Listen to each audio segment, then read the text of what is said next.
Bonjour à tous, bienvenue dans cette production exceptionnelle réalisée depuis le siège d'un nouveau parti qui vient de s'installer en République démocratique du Congo. Agissons pour la République.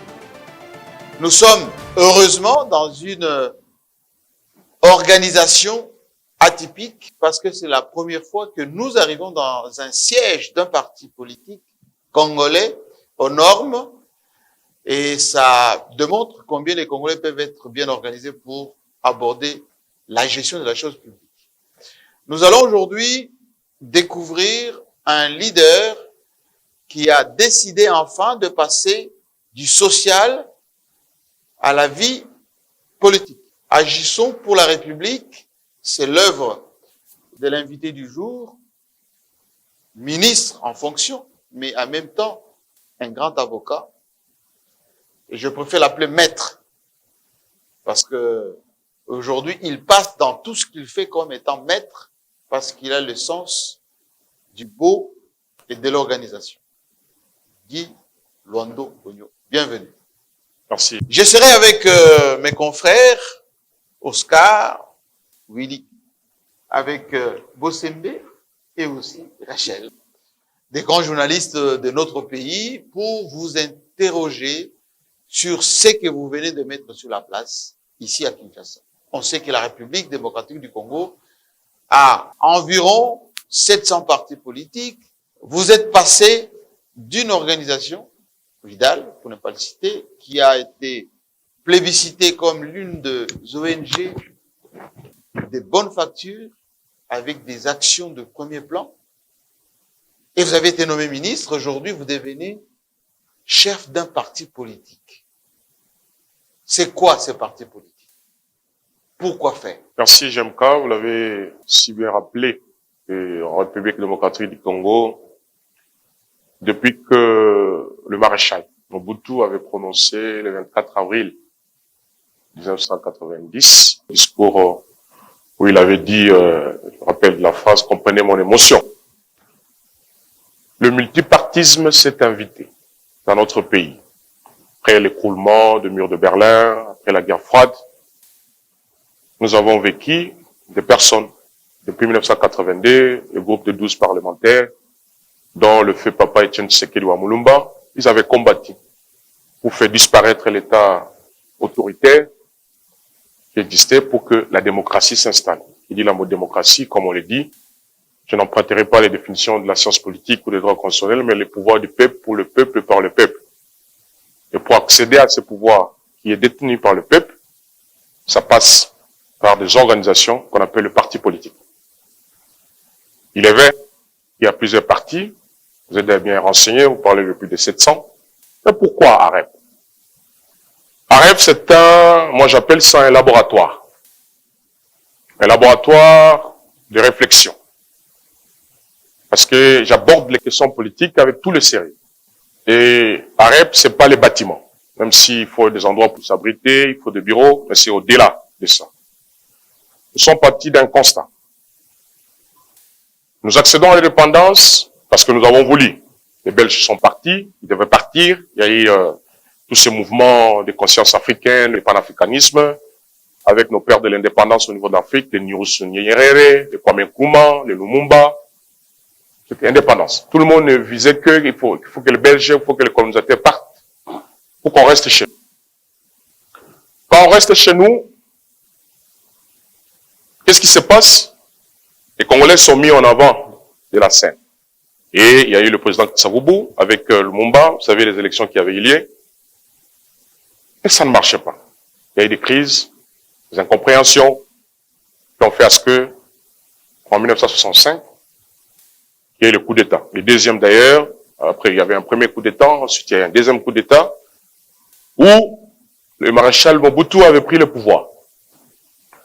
Quand il prend le pouvoir, il prend quelques-uns qui étaient là-bas, mais les Congos accédaient à l'indépendance, pas avec une classe politique, parce qu'il a prévenu que la classe politique qui a pu nous aider à avoir l'indépendance, nos pères de l'indépendance, dont nous saluerons à jamais leur mémoire, Vous vous rappelez que nous venions de recevoir les reliques de Lumumba, une très grande cérémonie, Et ça, nous disons félicitations au chef de l'État, Félix-Antoine Tshisekedi Tshilombo, qui a pu permettre aux Congolais.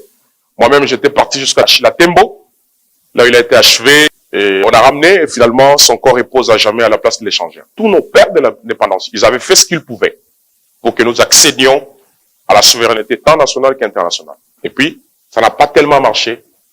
C'est comme ça que, face aux désordres qu'il y avait dans la classe politique, le maréchal Mobutu a voulu mettre de l'ordre. Il prend le pouvoir en 65.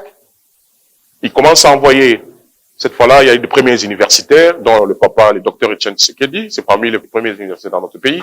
Et il a envoyé aussi certains collaborateurs en Europe, c'est comme ça qu'on a eu de professeurs dans son entourage, des gens qui étaient d'une certaine carrure sur le plan politique, sur le plan de la connaissance de la vie économique, ainsi de suite. On arrive en 71, les Zaïre arrivent, parce que, vous savez, en termes de dénomination, et en 73, le maréchal a commencé à prendre certaines mesures, dont la zaïranisation. Ça tombe comme ça. Zaïranisation, on prenait le bien qui appartenait à des Belges, des colons qui étaient là-bas, des plantations, des sociétés. Le quartier qui vous accueille aujourd'hui, nous sommes du côté industriel, parce qu'il y avait effectivement des industries.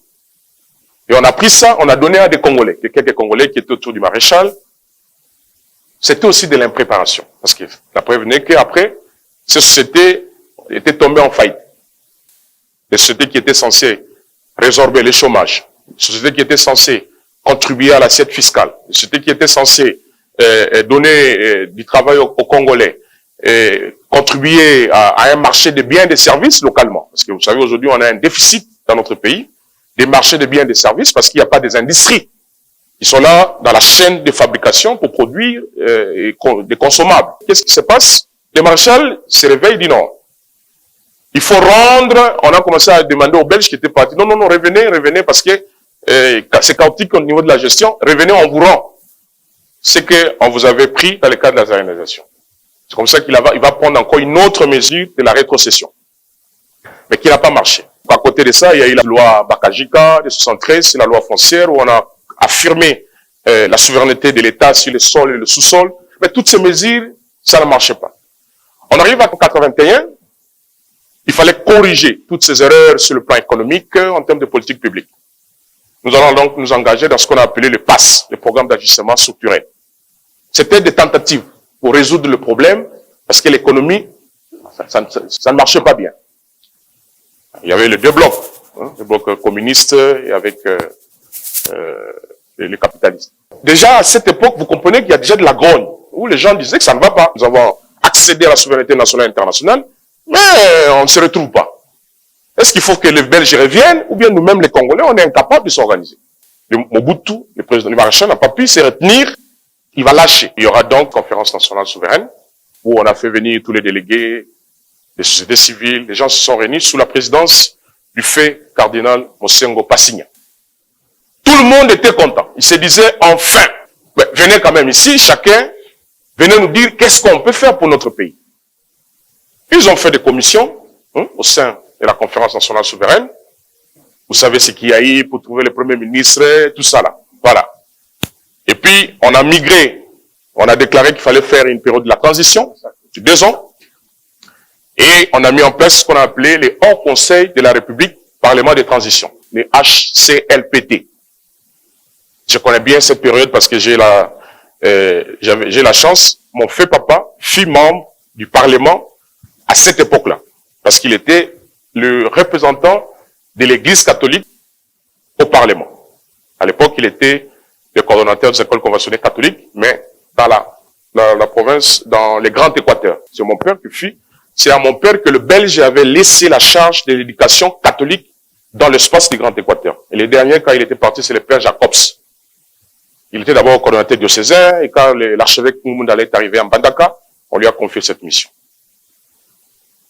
Finalement, là où il y avait l'espoir de tout le pays, au travers de la conférence nationale souveraine, ça n'a rien donné, parce que le maréchal était affaibli, la maladie lui a atteint, la guerre a commencé avec l'AFDEL, l'Alliance des forces démocratiques pour la libération du Congo, et le 17 mai, l'AFDEL arrive.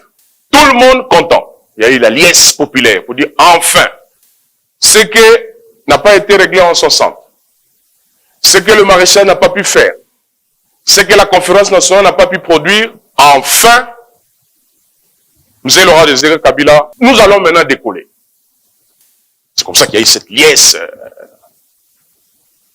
Voilà qu'à peine qui vient d'arriver. En 98, la guerre d'agression se déclenche. Impréparation. Entre s'occuper du vécu quotidien des Congolais, entre régler les social des Congolais, Mzee était en face de la guerre d'agression. Ça veut dire que tout l'argent de l'État devrait être orienté pour faire face à la guerre qui nous a été imposée, justement, par certains compatriotes, parce qu'eux aussi, ils estimaient qu'on était dans un pays démocratique. C'est quand même des personnes qui sont assez réfléchies. Ça veut dire qu'il y a des choses qui reprochaient à Mzee. Mais nous constatons dans notre histoire qu'il y a eu la guerre. Mais je constate que, alors qu'il y a un régime qui vient de s'installer, on veut imposer un nouvel ordre politique. Mzee a fait ce qu'il pouvait faire. Il a recouru au Zimbabwe, il a recouru à la Namibie, il a recouru à l'Angola pour qu'on vienne l'aider pour faire face à l'agression.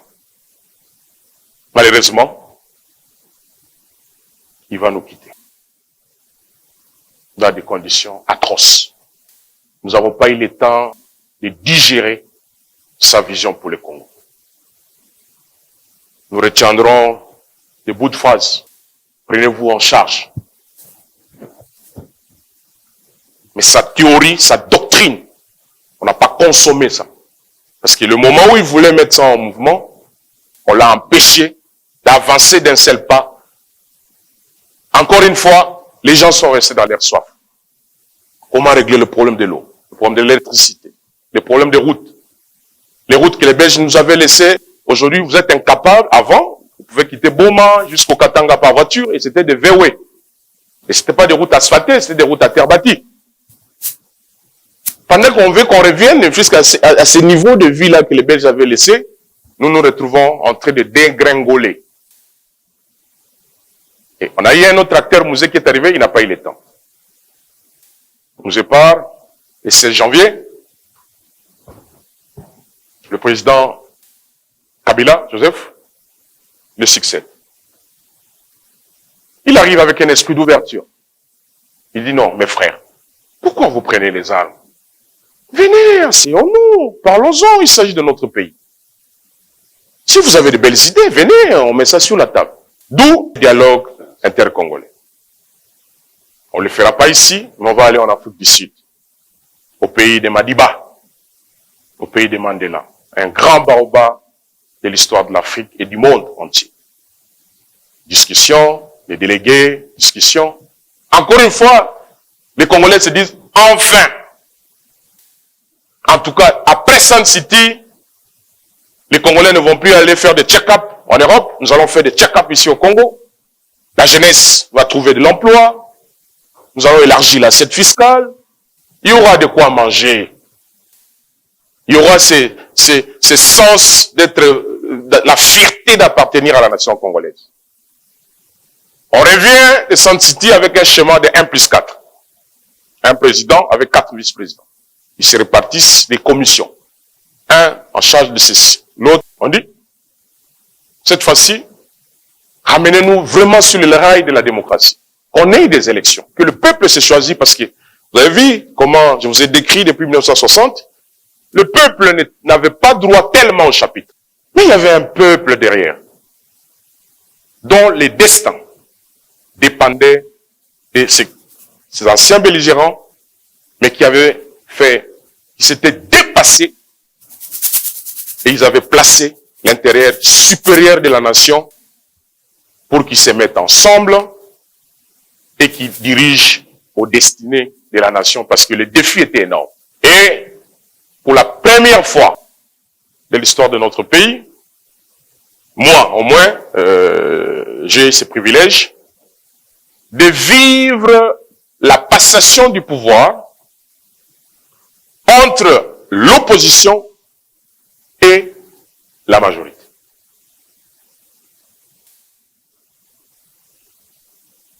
Le président Félix arrive. Avec tous ces défis, comme j'ai décrit, le président Kabila a fait ce qu'il devait faire en ce moment-là. Il a fait des choses. Le président Kabila a fait des choses. Et le président Tshisekedi aussi arrive, il a trouvé.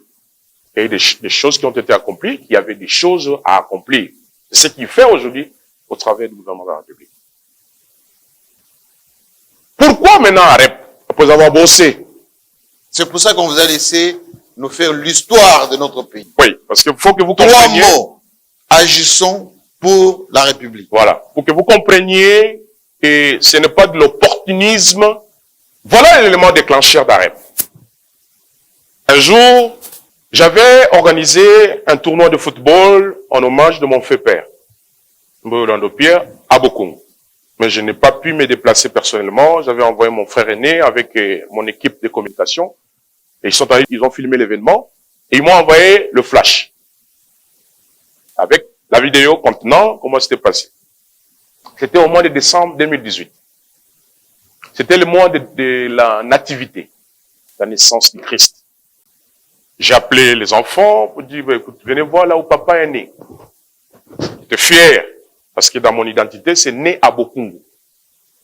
J'avais la vidéo de Bossé Bokungu 35 ans après, parce que j'avais quitté Bokungu en 94, exactement le 4 décembre 1994. Quand la vidéo commence, et là mon équipe de communication avait fait un très bon travail, j'ai regardé la misère qui transpirait dans la vidéo, j'ai eu honte de moi. De me retrouver là où j'étais, à l'extérieur du pays, avec ce qui entoure là où j'étais, et de voir que là où Dieu m'a fait grâce d'arriver, mais là où je suis né, en fait, c'est comme si on m'ouvrait les yeux pour dire, tu vis dans une autre planète. Parce que jusque-là, je vivais pour moi, pour ma petite famille, ma famille élargie, ma belle famille, et quelques amis qui m'entourent et mes connaissances. On me dit non. Regarde. Et ma fille m'a posé la question, j'ai dit, papa, c'est où là? Je n'ai pas pu répondre à ma fille. Je n'ai rien dit. J'ai continué, mais je n'avais pas pu finir la vidéo. Cette nuit-là, c'est la nuit où j'ai décidé d'entrer en politique. En 2018. En décembre 2018. Pas pour s'amuser, parce que j'avais une carrière comme avocat, comme mandataire, comme avocat de société, administrateur de société. J'ai décidé de faire la politique. Parce que j'ai dit, ce que cette population vivait n'était pas normal. C'est comme si on m'a ouvert les yeux. Je n'avais consulté personne. Je me suis donc renseigné quelles sont les échéances électorales qui étaient en face. On me dira, la députation était déjà passée, c'était les sénatoriales. Il devait avoir lieu en avril 2019. Et en stratégie, pour atteindre un résultat, il faut que vous ayez des personnes ressources. Donc il faut avoir les plans, identifier les personnes avec lesquelles vous devez combiner pour atteindre les résultats. Et avant même que les élections finissent, j'ai dit je dois construire un bâtiment moderne au profit de cette institution auprès de qui je viens solliciter les suffrages pour devenir sénateur. Vous pouvez aller aujourd'hui à Bouende, il y a un bâtiment tout neuf que j'ai doté à l'Assemblée provinciale de la province de la Tchad. Action. Toujours agir. Vous constatez et vous agissez. Nous revenons à Kinshasa, puisque c'était l'engagement, le devoir d'être là pour les autres, d'aider les autres, d'être au service des autres. Il fallait un instrument pour accomplir ce sacerdoce. C'est comme ça que m'est venue l'inspiration de créer la fondation Widal. Je n'ai pas voulu appeler ça Fondation Guy Luando, parce que c'est éphémère. J'ai voulu faire de ces déclics, de cette envie-là. Alors j'en ai fait un engagement familial.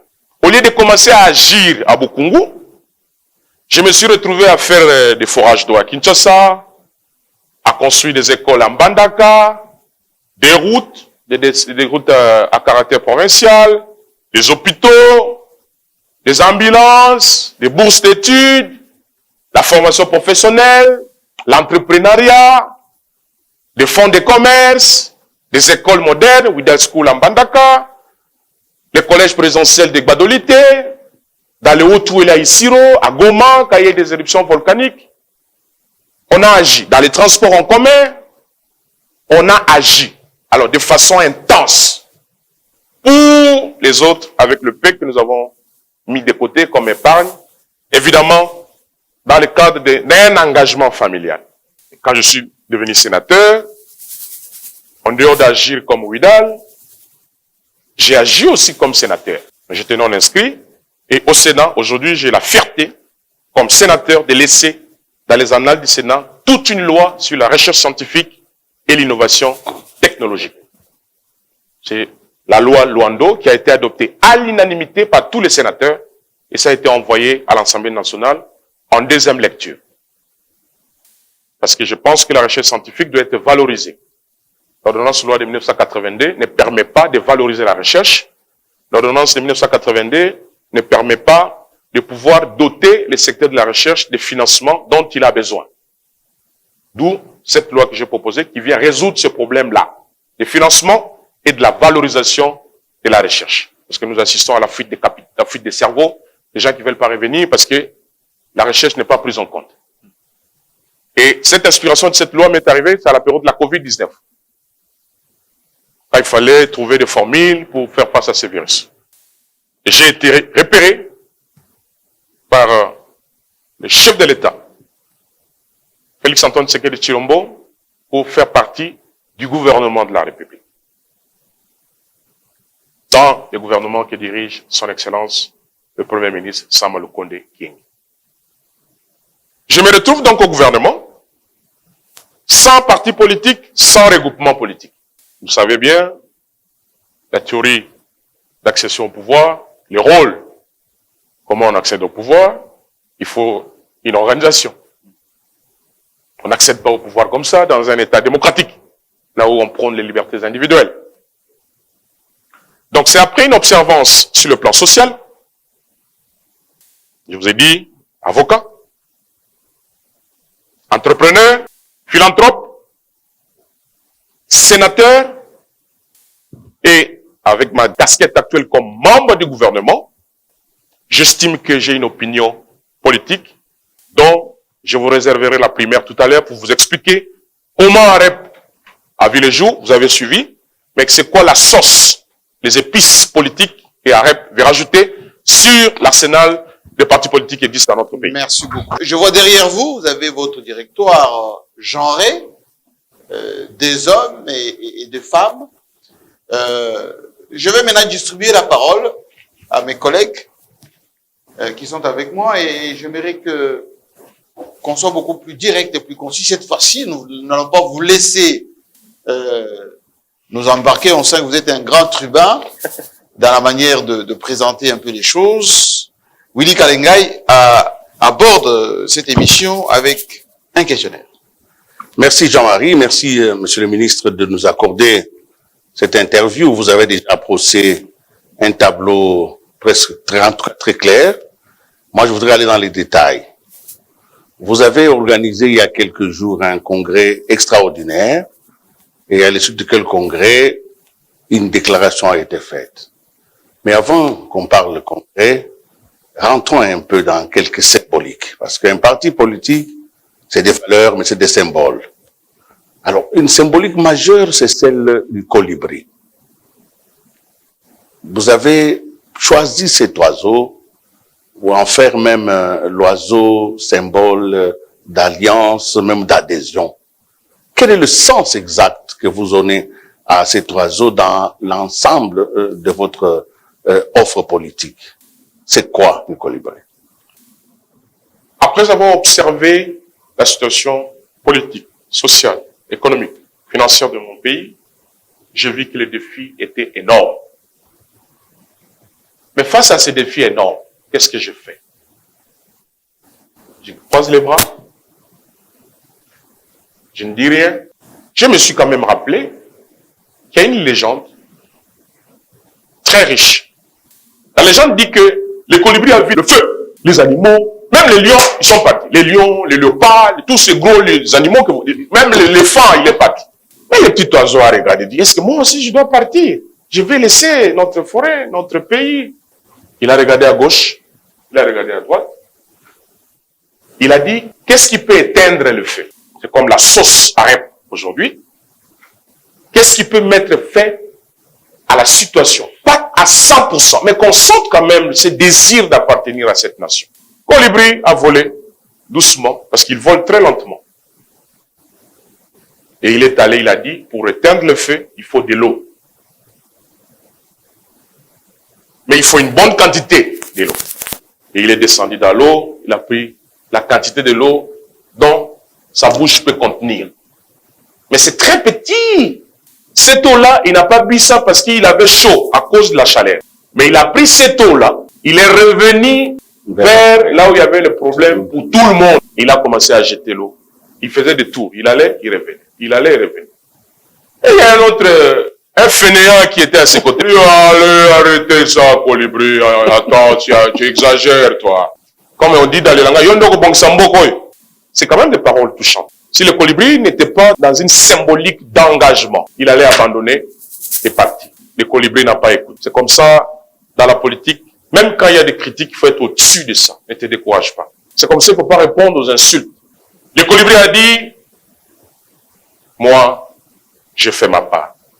Voilà toute la symbolique. Ça veut dire quoi? La pensée peut être individuelle, mais l'action doit être collective.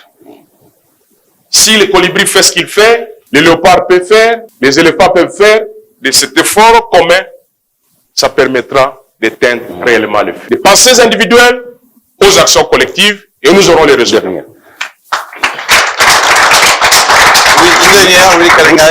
Vous savez que la chose la plus difficile dans notre pays, c'est l'action commune, l'action collective. Vous pensez déjà mettre en place un système pour qu'on agisse ensemble pour la République. Comment faire pour faire agir les gens ensemble dans un contexte de grande pauvreté où la philosophie de vie est les sauve qui peuvent? On pense que la pensée individuelle, l'action aussi doit être individuelle. C'est comme ça qu'on a du mal à accepter l'autre. Quand c'est Bossembe, ça passe pas. C'est le problème que nous avons dans notre pays. L'égoïsme là, il n'y a que moi. Et c'est ce qui nous affaiblit parce que l'action, si elle était collective, ça pouvait nous aider à avancer. Les lots, les politiciens, dans les religieux, les nani, industrie, par remplaçant dans la partie politique. Est-ce que ça symbolique à échec Yambo Kanabiso? Est-ce qu'il y a une réponse, il y a un problème autour de Zanango, il y a un parti politique de plus, donc il y a la cuisine de plus. Pourquoi Nambo aux Zanango, au sein des boulangeries à Mounénété, il y a un Congolais pour boulangerie aux Zanango, il y a un Papaya? Pourquoi ça, les laboratoires à Mounénété, comme ça, si vous mieux sur le salam, pourquoi oui, la politique exactement? Voilà, et vous avez combien de représentations dans le Congo? Parce que tout le monde est dans la partie de Batonios. Mais si quand on a 145 territoires, partie est implantée, il y a combien de territoires, il y a combien de provinces? Est-ce que vous pouvez être dans la piège, il y a une partie, il y a une école, et vous avez la partie, il y a Batonios, et vous avez la partie, il y a Batonios, vous avez beaucoup la Balosa, est-ce que vous avez la bombe, et vous avez la pièce, il y a Batonios? Merci Ndeko Bossembe, le bimalam, ah, ils ont dit quartier industriel, mais Kobo Sanate, quartier industriel, on est dans un aménagement particulier, avec une démographie particulière. Entre-temps, ils ont un parti politique, ils ont un bureau, ils ont arrêté, biso, tozali, batoyo, bazali, promouvoir initiative privée. Tozali, libéraux, on a des courants politiques, na biso. Donc, il y a initiative privée, pour biso, tozo prôner, n'engani ni ba initiative privée, hein, montage, moi, azana projet, naie, a joué accès, na moi, crédit, à développer activité, naie. Pourquoi pas l'OBP vous en industrie à la journaliste? C'est pas bien d'avoir un journaliste de maison de presse différent. On peut faire une société de communication où binonios vous en la carte de quoi actionnaire. Et c'est un peu mi solo. Mais pour avoir capital, pour botonga immeuble, pour ça la grand plateau, c'est toujours ce que j'ai dit tout à l'heure à l'action individuelle. Donc, to bengani à industrie, ils ont un site à acquérir, peut to lobito tia parce que moi ni parti, ils ont une institution, ils allaient et l'autre il faut bika les kabatoyo bakela kiyango. C'est to tia si ko poyo batata gilondo azale lote, mais il faut et l'autre yo continuer. Pour moi à chaque fois to moi na mboka na biso. Ce qui est responsable politique à parti wana azai soute parti ekufi et si. C'est le pays et les autres fouta. Parce que pendant qu'on gère mboka il faut dans la partie politique. Il faut dans la partie politique à malam. Vous allez ko former ba cadre bon ba ko gérer mboka parce que tant ba zo tout malika mai il faut ba parti ba bon c'est la biso ba gestionnaire makambetali énergie. Même temps ba former un gouvernement ba tout na ba parti ba tinela ba candidat mais il faut pas ba candidat ba former. Donc to bomi industrie parce que nous prenons le libéralisme mais to yeka comme fan de ça parce que c'est une institution, il faut tous appeler une adresse. So courrier ligne ko ya pas adresser les biso. Ce sont des choses sérieuses. Et le sérieux commence par soi-même. Ya ko ko bomba mana moi ndele oyo o to fandi yao. Nini to sali. To bandaki na Ouidal. Nous avons commencé par agir. Olobi likamba boulangerie. So okene ona bonde okuta mapa ba bengi pain Ouidal, lipa ya motema. Nous avons créé des sociétés, ils ont employé bateau. To sali bilanga. On a côté à Ouidal. Donc, le sens de l'action, tu vas dire en gros le loté. Ce qui n'a bien expliqué aux politiques qui arrêtent en matière d'éducation, et ça, c'est la mouki n'a pas expliqué parce que ngai moko dans une école, dans un mois à Molakisi, papa n'a pas qui enseignant, moniteur, n'a pas benga, maman n'a pas qui monitrice, n'a coli na carte éducation. Na yebi ba fa enyo soza na carte système éducatif na biso. Ata ko lelo na gratuité, plus de 4 millions ya bana ba zongeli nzela ya kelasi. Mais ba défi ezali. Mais ce qu'il y a dans la politique, parce que parti va misara bon il faut en makanisi il y a chaque secteur ya vie makanisi na bino ya sikanini sauce nini ya sikaboza ko mema wana pe na ko pesa yo na politique ya éducation nini oyo to ko bakisa na oyo ya malamu eza ko salema déjà to bien donc to si to pesa ki misala donc parti na biso bengo agissons parce que na cadre ya gouvernement oyo zali ko kambama na premier ministre na biso to moni to dans le programme monnaie ya 145 territoires. Donc, nous sommes dans cet élan-là. Il y a que ça là pour les Congolais, pas à la malam. Pour ce qui est du caractère national, comme on dit, équipe présente à Simanangay, secrétaire général, Azali Moutou, espace Moussoussou, parce que le parti a un caractère national. Pour le moment, nous sommes présents. Quand je dis présent, c'est-à-dire installés, ici à Kinshasa, nous sommes installés à Mandaka. Ce sont des infrastructures qui existent. Mais Tobandaki d'abord qu'on nommait animateur sur le plan national. Il y a autre bimite. Comme Tobimi, c'est le développement à partir parce qu'il y a tout un secrétaire général adjoint, on va aller charger l'implantation, la mobilisation, il y a parti. Donc nous allons nous étendre pour respecter ce principe, il y a qu'à couvrir territoire, nous avons 145 territoires, donc nous allons partir au Tobandi. Tobimi, kaka, nous avons monakiawa, moi, la zaka, moi, 2 jours, nous avons Christian, vous allez, mais là, moi, il y a pio, au CP là. Merci. Sa question, j'aimerais un parti politique AREP rencontre ou trouve beaucoup de partis politiques. Vous-même, dans l'histoire du Congo, du Zaïre, enfin Congo, Zaïre, aujourd'hui Congo, cette histoire nous renseigne que les partis politiques finissent toujours par aliéner leur idéologie ou leur programme. Qu'est-ce qui nous prouve qu'aujourd'hui, AREP, agissons pour la République de Guy Luando, ne va pas s'escloriser, ne va pas se transformer en regroupement d'opportunistes bons pour le poste. Parce que quand on arrive chez vous, le siège est magnifique, tout est calibré, on a l'impression que ça fait 20 ans que vous êtes là. Enfin, vous avez corrigé ce que vous avez trouvé. Qu'est-ce qui nous prouve qu'aujourd'hui? Vous dites, je ne suis pas opportuniste. Oui. Qu'est-ce qui nous prouve que bientôt les élections, après élections, partage des gâteaux, vous allez vous scléroser, je réemploie encore ce mot. Vous allez devenir, allez, vous allez vous banaliser en association de partageurs de postes. D'abord, ce n'est pas une question de poste. Parce que comme vous le savez, je suis au gouvernement. Je suis au gouvernement sans avoir eu un parti au préalable. C'était sur base de la confiance qui a été déposée sur moi par le chef de l'État. Et je suis fier de ça, comme jeune, Jean-Marie. Imaginez-vous d'être là où je suis. Vous imaginez qu'est-ce que le président de la République a fait comme message à la jeunesse. C'est pour vous dire que c'est très sérieux cet engagement politique. Nous avons commencé à agir en privé à travers Ouidal Fondation. C'est dans cet élan-là. Ça veut dire que nous allons aller, vous savez, la loi électorale dans notre pays, la Constitution, prévoit des regroupements politiques. Nous n'allons pas nous écarter de notre philosophie, de notre engagement républicain, de notre engagement politique. Et nous allons nous associer uniquement avec les personnes qui vont nous aider à préserver nos fondamentaux. Mais pour y arriver, nous allons faire de notre mieux pour faire exister au sein de notre parti ce qu'on appelle l'école d'idéologie du parti. Merci, Monsieur le ministre, de nous recevoir chez vous dans ce beau cadre de AREP, agissant pour la République, ce nouveau parti, qui vient de trouver sur le terrain plusieurs autres partis politiques. Jean-Marie l'a dit au début, plus de 700 partis politiques en RDC.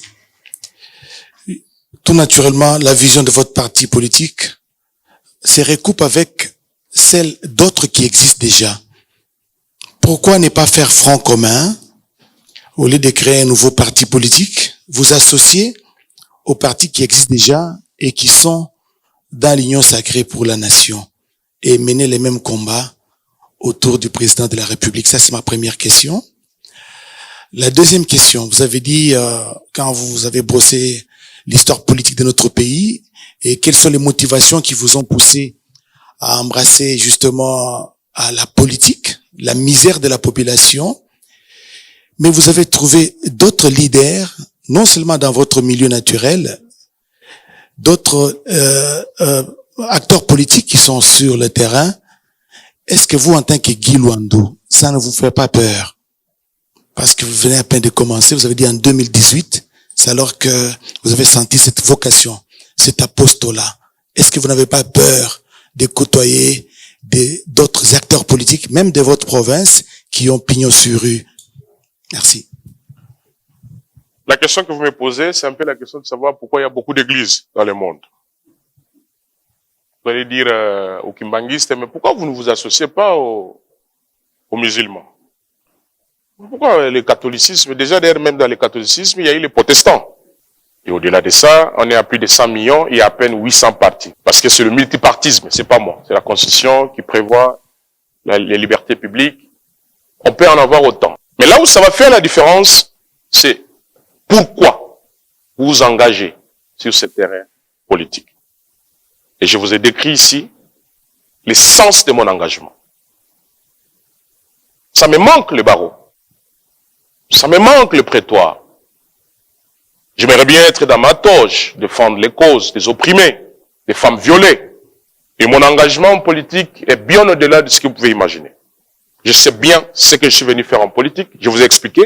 Moi, toujours la théorie du colibri. Je ne regarde ni à gauche, ni à droite. Moi, je fais ma part, pas dans la compétition négative, mais dans le respect.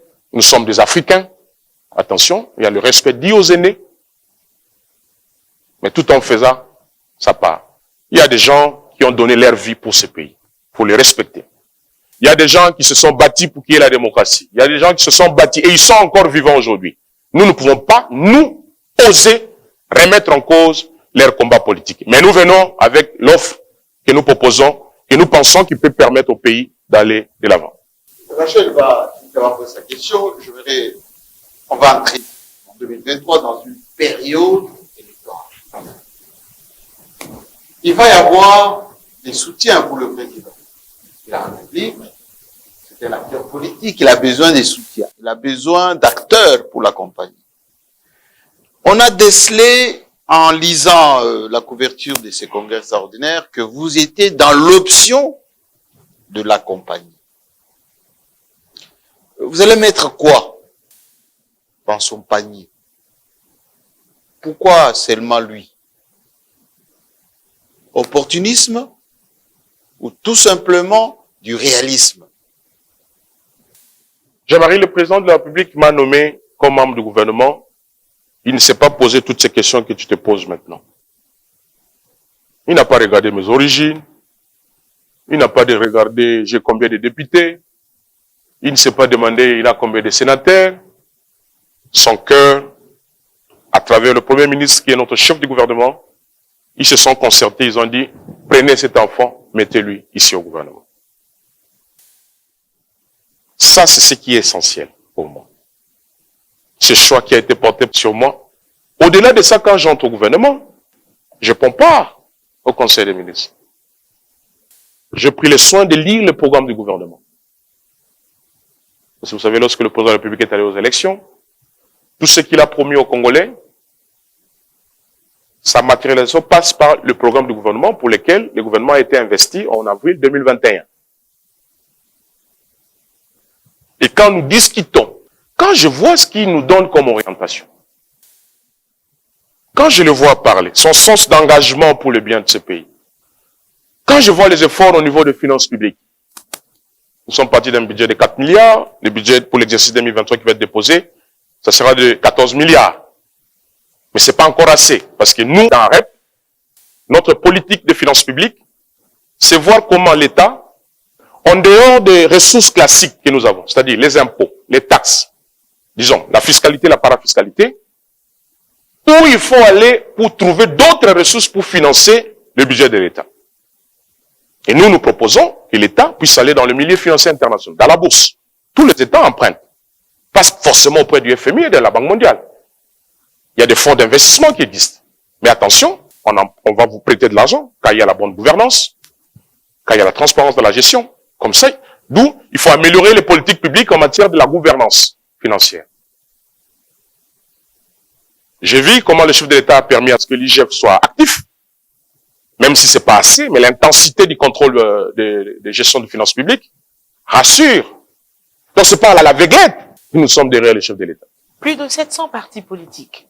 Il y en a un peu plus de 500, peut-être dans l'Union sacrée, qui soutiennent le chef de l'État. Est-ce qu'aujourd'hui, Maître Guy Loando-Mboyo, ces partis, vous pensez, aident le président de la République à travailler pour l'intérêt du peuple congolais? Vous nous avez brossé ici le tableau un peu sombre, on va dire, du côté social du Congo, depuis 1960, en passant par l'entrée de l'AFDL, jusqu'à la prise de fonction, la passation de pouvoir entre Joseph Kabila et Félix Tshisekedi. Mais aujourd'hui, quel est le cas du côté social avec Félix Tshisekedi, puisque vous faites partie du gouvernement de l'Union sacrée dont vous accompagnez l'actuel régime? Alors, même si ici on est dans un cadre du parti, je suis pas là en train de faire le bilan du gouvernement, j'aurais bien voulu aussi que vous me posiez les questions. Qu'est-ce que vous proposez en termes de politique sur la santé publique, la politique de l'économie, la politique de la défense? J'aimerais des questions qui sont liées au contenu. Mais puisque vous me posez la question sur ce qui s'est fait déjà, vous avez le programme des 145 territoires. D'ici là, les travaux vont commencer dans sa première phase qui consistera à la construction des écoles, des centres de santé. Vous savez, aujourd'hui, nous avons de sérieux problèmes, par exemple, dans la Tchapa. Quand vous souffrez des yeux, il faut aller à 500-600 km, à pied ou par vélo. Les femmes ne connaissent pas ce qu'on appelle les CPN, les consultations prénatales. Les femmes enceintes, pour savoir combien de mois de sa grossesse, doivent regarder la ligne. Quand la ligne apparaît, il dit, on a 1 mois, on a 2 mois, on a 3 mois. En plein 21e siècle. Des enfants qui naissent avec des malformations, alors qu'il y a des maladies qu'on peut traiter pendant que l'enfant est dans le ventre. Ça, c'est du côté de la politique de la santé publique d'AREP. Comment améliorer? AREP est contre que les autorités du pays quittent le pays pour aller se faire soigner à l'étranger. C'est pas normal. Dans ce pays, le Congo, les gens venaient aux cliniques universitaires se faire soigner. Comment faire pour que demain, que nous puissions nous contenir? Nous avons construit l'école Widal School en Mbandaka. Tout le monde m'a pris comme un fou. Ils ont dit, pourquoi vous êtes allé jeter l'argent en Mbandaka? Pourquoi tu n'as pas construit ici comme les autres écoles privées pour te faire de l'argent? Mais aujourd'hui, dans Widal School, les élèves qui sont à l'école primaire, ils parlent l'anglais. Allez vérifier. Cette école est dotée de tout ce qui est matériel informatique. Je suis tenté de faire un partenariat avec une autre école de haute. C'est en fait l'école primaire qui travaille avec l'université d'Harvard et d'Oxford, qui est basée à Paris. Il va faire le jumelage, où il y aura des enseignants qui vont venir enseigner en Mbandaka, je vous informe. Donc, j'agis. Je suis pas dans un spectateur. Je parle des choses que je connais et je sais comment améliorer les choses dans les sens d'amélioration. Donc, même si, encore une fois, il y a plus de 700 partis politiques, nous savons, toujours comme les colibris, ce que nous, on a à faire pour que le Congo aille de l'avant. Pas dans la compétition, pas pour dire, arrêtez, vous n'avez rien fait. Non, nous faisons ce qui est important pour nous dans REP. Qu'est-ce que nous allons apporter pour que les Congolais soit dans les bonnes conditions. Et comme nous avons la chance d'être aux côtés du chef de l'État, c'est là-bas. La politique ne se joue pas dehors. La politique se joue à l'intérieur. Et l'idéologie, c'est comme ça que je suis pas seul. Moi, j'avais qu'une seule vision. Je me suis entouré de collaborateurs. Leur rôle, c'était un laboratoire. Il y aura des fédérations pour que chaque question de la politique nationale, nous allons débattre avec eux, les idées de tous les membres, les professeurs. Les génies congolais. Nous allons mettre ça ensemble. J'aimerais que vous nous disiez, Willy Kalinga va payer là-dessus, sur qu'est-ce qui va attirer les Congolais. Pourquoi rejoindre un parti politique qui vient de naître, même si son fondateur a un nom prestigieux, alléchant, connu, qui a déjà agi avec des actions. Qu'est-ce que vous mettez dans l'assiette du Congolais qui viendra manger chez vous? Je caricature. Très bien. Merci. Évidemment, nous sommes un jeune parti, donc on a vraiment besoin que les gens adhèrent, mais c'est pas des adhésions à l'aveuglette. C'est comme ça que nous prenons ce temps de parler avec vous, les professionnels de médias, pour expliquer. Tout part des idées. Avant le physique, c'est d'abord les idées. Et ces idées sont contenues dans ce qu'on appelle le programme. On peut vous dire d'une manière beaucoup plus claire et nette quelle est la politique d'AREP en matière économique. Comment faire pour qu'on ait un marché de biens et de services dans notre pays. Comment faire pour promouvoir l'entrepreneuriat. Tous ces jeunes incubateurs qui ont de bons projets. Il y a des jeunes journalistes. Ils ne sont pas encadrés parce qu'ils n'ont pas accès aux capitaux. S'il va aller dans une banque, le taux d'intérêt est de 16%. On va lui demander une hypothèque. Voyez-vous? Et nous avons des solutions pour chaque secteur de la vie nationale. Quelles sont les solutions que nous pouvons y apporter sans prétendre que ce soit la solution ultime, mais nous pensons, après avoir observé, que ça peut être des solutions qui peuvent bien donner et qui peuvent bien marcher. Donc, que les Congolais nous fassent confiance. Nous avons commencé à agir. Oui. À travers Widal, nous allons continuer à agir. Et toujours à leur service, dans l'humilité et dans le dynamisme qui nous caractérise. Bino Boyena Nini Penza, exactement.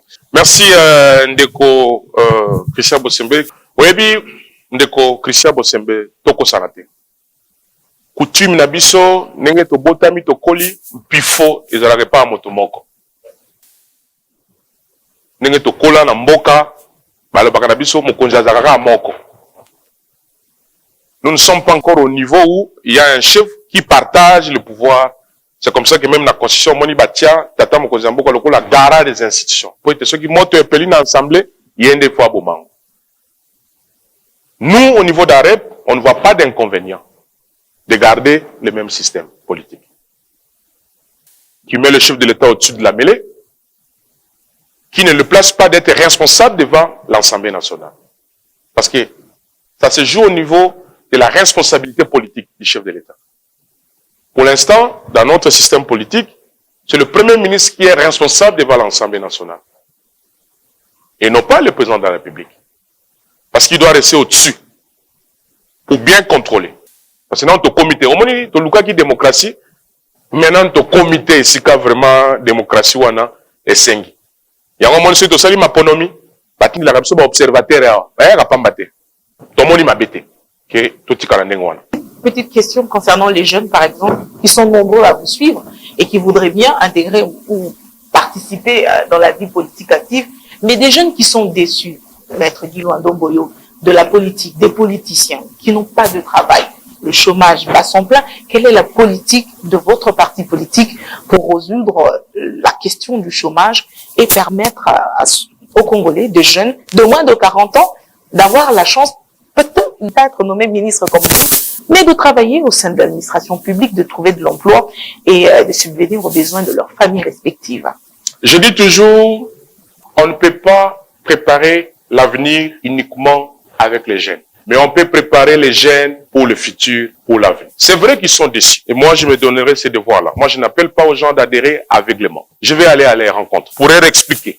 Ici, ce n'est pas Djalelo, chanter les individus et vous disparaissez. Vous devez savoir pourquoi vous êtes là. Et je sais que les arguments que nous allons utiliser, ils vont être convaincus. Parce que nous, qui sommes dans les institutions, nous sommes confiants de l'avenir de notre pays. Mais il y a lieu de croire. Parce que pour nous, si nous avons mis en place AREP, parce qu'il y a une lueur d'espoir. La pensée peut être individuelle. Nous avons eu cette vision d'AREP, mais l'action doit être collective. Et ce n'est que comme ça que nous allons changer notre cher et beau pays, le Congo. Le défi est énorme. Il faut relier le Congo à un Congo meilleur. Ce Congo de nos pères de l'indépendance, ce Congo de Joseph Kasavubu, ce Congo de Papa Simon Kimbangu, ce Congo de Lumumba, ce Congo de Mobutu, ce Congo de Laurent Désiré Kabila, ce Congo de Joseph Kabila, ce Congo de Etienne Tshisekedi et ce Congo aujourd'hui de Félix Antoine Tshisekedi Tshilombo, président de la République et chef de l'État.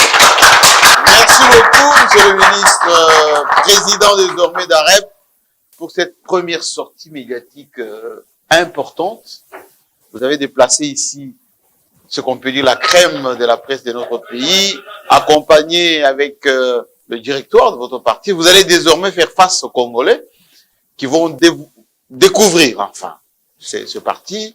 Nous allons vous suivre parce qu'effectivement, la sortie c'est bien. Il faut maintenant convaincre et agir sur le terrain. On sera là pour ça. Merci à vous et continuez à apprécier ce nouveau parti et surtout commentez ce que vous voulez parce qu'effectivement c'est la démocratie. À très bientôt. Merci Jean-Baptiste.